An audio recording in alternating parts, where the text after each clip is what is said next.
জনপ্ৰিয় কণ্ঠশিল্পী হাৰ্টথ্ৰব জুবিন গাৰ্গ অসুস্থ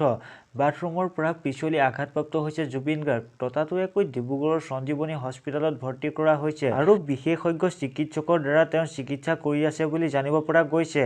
আৰু এগৰাকী চিকিৎসকেনো জুবিন গাৰ্গৰ বিষয়ে কি ক'লে এই ভিডিঅ'টোৰ জৰিয়তে চাওঁচোন আহক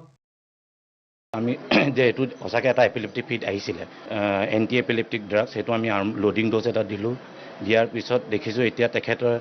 এতিয়া আমাৰ ইয়াত থকা তেখেতৰ 1 hour মান হৈ গ'ল মিনিমাম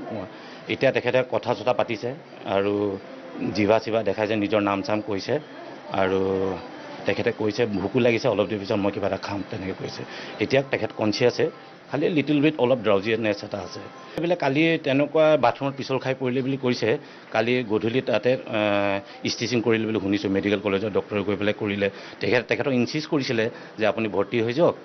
তেখেতে কিন্তু মানে ৰিফিউজ কৰিলে কিন্তু আমি আজি চিটি স্কেন চব কৰিলোঁ চিটি স্কেন একচুৱেলি নৰ্মেল আছে আৰু ইচিজিও একো তেনেকুৱা হাৰ্টৰ একো প্ৰব্লেম পোৱা নাই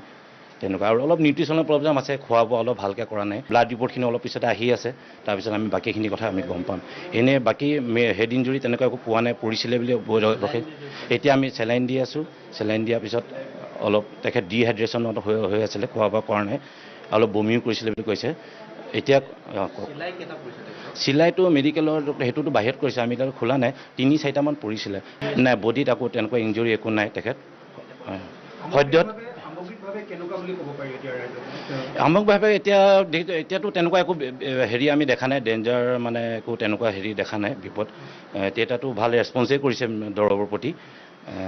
গতিকে চাওঁচোন কি হয় ব্লাডৰ ৰিপৰ্টখিনি অলপ পিছত আহিব তাৰপিছত আমি গম পাম আকৌ আপোনাৰ গেৰেণ্টি নাই আকৌ আহি যাব পাৰে গতিকে আমাৰ অবজাৰ্ভেশ্যন মিনিমাম 24 hours আইচিউত থ'বই লাগিব যদি দেখিছোঁ বোলে ফিট চিট অহা নাই খোৱা বোৱা কৰিছে তেনেহ'লে আমি লাহেকৈ ৰুমত